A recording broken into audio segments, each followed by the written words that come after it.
Et on se retrouve donc pour cette revue de presse de l'économie.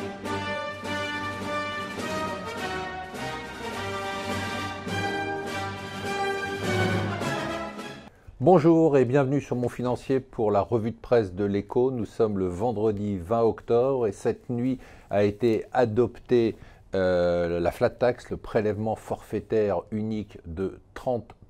Ça y est, c'est fait. Il y a toujours des débats énormes sur l'ISF avec une contestation, on explique, et 120 députés de l'opposition ont demandé qu'on calcule l'impact qu'aura la suppression de l'ISF sur la population la plus riche de France. L'idée est d'expliquer que finalement toutes ces réformes sont des réformes de riches et non pas des réformes pour les classes moyennes. C'est un peu le même sujet aux États-Unis, où on parle beaucoup de la baisse des impôts. C'est devenu le sujet principal à Washington. C'est aussi un sujet important pour les marchés qui eux ont acheté cette baisse des impôts qui continue à monter. On va de record en record tous les jours.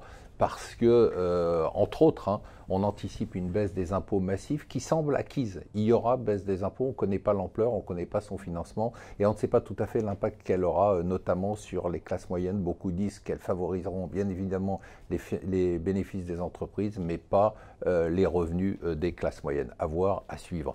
Les Échos nous disent, ça y est, le boom des crédits immobiliers, c'est terminé pour deux raisons. D'abord parce que le prix de l'immobilier a tellement flambé que ça devient compliqué d'acheter, et d'autre part que les renégociations de prêts s'essoufflent puisqu'on a eu toutes les renégociations liées à la baisse des taux, que les taux sont très bas mais qui se sont stabilisés.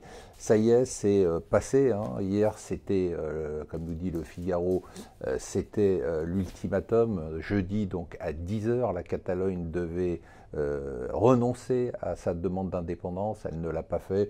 Du coup, l'Espagne est en droit aujourd'hui, selon la Constitution, l'article 155 de la Constitution, de suspendre l'autonomie de la Catalogne. Ça irait quand même extrêmement loin. Hier, Theresa May est venue supplier, on ne peut pas dire autrement, Emmanuel Macron, comme nous raconte le Financial Times, Emmanuel Macron et Angela Merkel, pour leur dire, écoutez, j'ai déjà fait énormément d'efforts, il faut m'aider un peu là pour sortir de cette impasse. Ne me mettez pas dans un corner, ça ne serait pas la bonne stratégie, parce que derrière, on se retrouverait dans une crise sans précédent. L'Union européenne dit, c'est votre problème, le Brexit, nous, on n'en voulait pas. Intéressant, aujourd'hui, le Parisien qui explique quand même que même si Alain Juppé n'a pas gagné ni les primaires ni les élections, bien sûr, eh bien il est au gouvernement parce que beaucoup de ses proches, notamment le Premier ministre, ont des postes clés dans le gouvernement Macron. Et enfin, The Economist aujourd'hui titre sur Left Behind, ceux qui ont été laissés derrière, les laissés pour compte de la globalisation. Voilà, n'oubliez pas, ce soir, c'est votre argent, ce soir à 19h, samedi à 21h ou dimanche à 12h, et bien évidemment en replay, ça sera une émission exceptionnelle.